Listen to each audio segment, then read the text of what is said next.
Momentum. Momentum adalah ukuran kesukaran untuk menghentikan suatu benda yang sedang bergerak. Bersama momentum bergantung pada massa dan kecepatan. P sama dengan M dikali V. P sama dengan momentum, M sama dengan massa, V sama dengan kecepatan. Impuls. Impuls adalah ukuran seberapa besar gaya luar mengubah momentum suatu benda. Bersama impuls bergantung pada gaya dan selang waktu. I sama dengan F dikali sigma T. I sama dengan impuls, F sama dengan gaya, sigma T sama dengan selang waktu. Hubungan momentum dan impuls. Impuls juga merupakan perubahan momentum suatu benda. Dengan persamaan, F dikali sigma T sama dengan M buka kurung V2 dikurang V1 tutup kurung. F dikali sigma T sama dengan MV2 dikurang IV1. F dikali sigma T sama dengan V2 dikurang V1. I sama dengan P2 dikurang P1, I sama dengan sigma P. P1 sama dengan MV1 atau momentum awal, P2 sama dengan MV2 atau momentum akhir, sigma P sama dengan P2 dikurang P1 atau perubahan momentum, I sama dengan F dikali sigma T atau impuls. Selanjutnya ada koefisien restitusi. Koefisien restitusi adalah perbandingan antara nilai selisih kecepatan kedua benda sebelum dan sesudah tumbukan. Persamaannya adalah E sama dengan min V1 dikurang V2 setelah tumbukan dan V1 min V2 sama dengan V2 min V1 setelah tumbukan dan V1 min V2. Nilai koefisien restitusi menunjukkan kelentingan benda pada peristiwa tumbukan. Di sini ada jenis-jenis tumbukan. Yang pertama, tumbukan lenting sempurna. Yang kedua, tumbukan lenting sebagian. Dan yang ketiga, tumbukan tidak lenting sama sekali. Mari kita bahas tumbukan lenting sempurna terlebih dahulu. Pada contohnya, dua benda bermassa M1 dan M2 dengan kecepatan masing-masing V1 dan V2 saling bertumbukan dan setelah itu keduanya saling berlawanan arah. Disebut sempurna jika setelah bertumbukan tidak ada energi yang hilang. Sehingga berlakulah hukum kekekalan momentum. M1V1 ditambah M2V2 sama dengan M1V1 setelah tumbukan ditambah M2V2 setelah tumbukan. Dan juga berlaku hukum kekekalan energi kinetik. Setengah M1V1 pangkat 2 ditambah setengah M2V2 pangkat 2 sama dengan setengah M1V1 setelah tumbukan pangkat 2 ditambah setengah M2V2 setelah tumbukan pangkat 2. Dan juga koefisien restitusinya nilainya 1 buka kurung E sama dengan 1 tutup kurung. V2 dikurang V1 setelah tumbukan per V1 dikurang V2 sama dengan 1.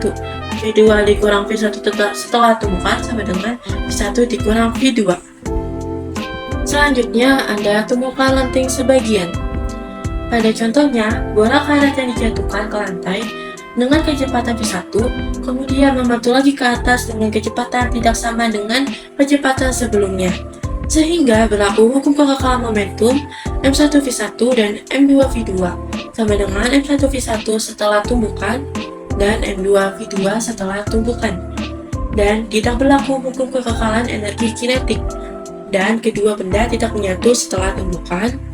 Dan juga besar koefisien restitusi sama dengan buka kurung 0 kurang dari E kurang dari 1 tutup kurung.